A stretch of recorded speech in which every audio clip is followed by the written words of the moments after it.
ನಾವೇನು ನಿಂತ್ಕೊಂಡಿದ್ದೀವಿ ಅದು ನವರಂಗ ಡ್ಯಾನ್ಸ್. ರಾಣಿ ಶಾಂತಲ ದೇವದಾಸರ ಜೊತೆ ನರ್ತನವನ್ನು ಮಾಡಿಕೊಂಡು ಶಿವನಿಗೆ ಪೂಜೆಯನ್ನು ಸಲ್ಲಿಸ್ತಾರೆ. ಅವಳ ನೆನಪಿಗೋಸ್ಕರ ಅವಳ ನಾಟ್ಯದ ಭಂಗಿಗಳನ್ನು ಒಂದೊಂದು ಕಂಬದಲ್ಲಿ 4 ವಿಗ್ರಹಕ್ಕೆ ಡ್ಯಾನ್ಸ್ ಮಾಡಿದ್ರು.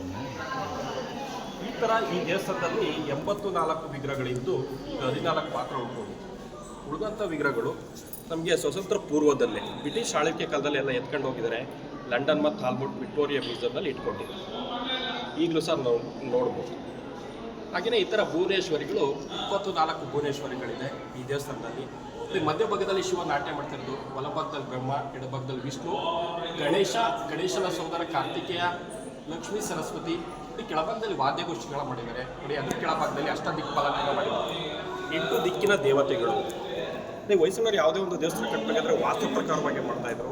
ಹಾಗಾಗಿ ಆ ಒಂದು 8 ದಿಕ್ಕಿನ ದೇವತೆಗಳನ್ನು ಸಹ ಕೆತ್ತನೆ ಕೆಲಸವನ್ನು ಮಾಡಿ ಮೇಲ್ಭಾಗ ಕುಂದಿರಿಸಿದ್ದಾರೆ ನೋಡಿ. ಹಾಗೆ ಈ ಕಂಬ ನೋಡಿದ್ರೆ ಒಳಭಾಗ ಮತ್ತು ಹೊರಭಾಗದಲ್ಲಿ 108 ಕಂಬಗಳಿದೆ. ಯಾವುದು ನೋಡಿ, ಯಾವುದು ಸಿಂಗಲ್ ಪೀಸಸ್ 5 ಪೀಸಸ್ಗಳನ್ನು ಜೋಡಣೆ ಮಾಡಿದೆ. ಇದಕ್ಕೆ ಸಂಸ್ಕೃತದಲ್ಲಿ ಪಂಚಶಿಲಾ ಸ್ತಂಭ ಅಂತ ಕರೀತಾರೆ. ಹಾಗೆ ಇಲ್ಲಿಂದ ಇಲ್ಲಿಗೆ ಪೀಠ, ಇಲ್ಲಿಂದ ಇಲ್ಲಿ ಕಂಬ, ಕಟ್ಟಿ, ಲಾಸ್ಟ್ ಭಾರವಾಕ. ಈ ದೇವಸ್ಥಾನವನ್ನು ಬಿಚ್ಚಿ ಇನ್ನೊಂದು ಕಡೆ ಜೋಡಣೆಯನ್ನು ಮಾಡ್ಬೋದು. ಇದಕ್ಕೆ ಇಂಟರ್ಲಾಕ್ ಸಿಸ್ಟಮ್ ಅಂತ ಕರೀತಾರೆ. ಯಾವುದೇ ಸಿಮೆಂಟನ್ನು ಬಳಕೆಯನ್ನು ಮಾಡಿಲ್ಲ.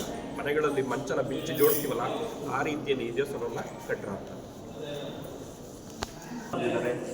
ಕೆಳಭಾಗದಲ್ಲಿ ಹಳೆಗನ್ನಡದಲ್ಲಿ ಬಂದಿದೆ. ಇದನ್ನು ಸಂಸ್ಕೃತದಲ್ಲಿ ದೇವನಾಗದಿಕ್ಕ ಅಂತ ಕರೀತಾರೆ. ಇದು 9 ಅಡಿ ಒಂದೇ ಕಲ್ಲನ್ನು ಮಾಡಿದ್ದಾರೆ. ತುಂಬ ಆಭರಣ ತೋಗಿ ಕೆತ್ತನೆ ಕೆಲಸ ಮಾಡಿರೋಂಥ. ಹಾಗೆಯೇ ನಮ್ಮ ಹಿರಿಯರು ಒಂದು ಗಾಲಿ ಮಾಡಿದ್ದಾರೆ, ಬೇಲೂರು ಒಳನೋಡು ಹಳೆಬಿಡಿ ಹೊರನೋಡು. ಹೆಚ್ಚಿನ ರಾಮಾಯಣ ಮಹಾಭಾರತ ನೀತಿ ಕಥೆಗಳೆಲ್ಲ ಹೊರಭಾಗದಲ್ಲಿದೆ. ಬೇಲೂರಿನಲ್ಲಿ ಒಳಭಾಗ ಸಿದ್ಧವಾಗಿದೆ. ದಕ್ಷಿಣದ ದ್ವಾರ. ಈ ಭಾಗನ ರಾಜ ಮಾರ್ಗ ಅಂತ ಕರೀತಾರೆ. ಬಿಲ್ಡಿಂಗ್ ಕಾಣಿಸ್ತದೆ. ಬಿಲ್ಡಿಂಗ್ ಪಕ್ಕದಲ್ಲಿ ರಾಜರ ಅರಮನೆ ಇತ್ತು ಅಂತ ಹೇಳ್ತಾರೆ. ಅದೆಲ್ಲ ದಾಳಿ ಸಮಸ್ಯೆ ಸಿಕ್ಕಿದ್ದು ಹಾಳಾಗೋದು. ಒಂದೇ ಫೌಂಡೇಶನ್ ನೋಡ್ಲಿಕ್ಕೆ ಅಷ್ಟೇ ಸಾಧ್ಯ. ರಾಜ ಪರಿವಾರದವರು ಶಿವನ ದರ್ಶನಕ್ಕಾಗಿ ಈ ಭಾಗದಲ್ಲಿ ಬರ್ತಾಯಿದ್ರು. ಮೊದಲಿಗೆ ವಿಘ್ನ ವಿನಾಶಕನನ್ನು ಪೂಜೆ ಮಾಡಿ, 2ನೇ ಪೂಜೆಯನ್ನು ಹೊಯ್ಸಳ ಲಾಂಛನ ಪೂಜೆ ಮಾಡಿ, 3ನೇ ಪೂಜೆಯನ್ನು ಶಿವನಿಗೆ ಸಲ್ಲಿಸ್ತಾರೆ. ಹಾಗೆಯೇ ಈ ಒಂದು ಬಾಗಿನ ಭಾಳ ಸುಂದರವಾಗಿ ಮಾಡಿದ್ದಾರೆ. ಈ ಮಕರ ತೋರಣ ಮಾಡಿದ್ದಾರೆ. 12 ಅಡಿ ಉದ್ದ ಇದ್ದು 3 ಅಡಿ ಅಗಲ ಇದ್ದು ಒಂದೇ ಕಲ್ಲಲ್ಲಿ ಮಾಡಿದ್ದಾರೆ. ಇಲ್ಲಿ ಮಧ್ಯಭಾಗದಲ್ಲಿ ಶಿವ ನಾಟ್ಯ ಮಾಡ್ತಾ ಇರೋದು. ಇಲ್ಲಿ ಬಲಭಾಗದಲ್ಲಿ ಬ್ರಹ್ಮ, ಎಡಭಾಗದಲ್ಲಿ ವಿಷ್ಣು ನೋಡಿ. ಆ ಕಡೆ ಈ ಕಡೆ ಒಂದು ಕಾಲ್ಪನಿಕ ಪ್ರಾಣಿ ಮಾಡಿದ್ದಾರೆ, ಮಕರ ಅಂತ. ಇದು ವರ್ಣನ ವಾಹನ. ಇಲ್ಲಿ 7 ಪ್ರಾಣಿಗಳ ಒಂದು ಅಂಗಗಳನ್ನು ಜೋಡಣೆ ಮಾಡಿರೋಂಥದ್ದು.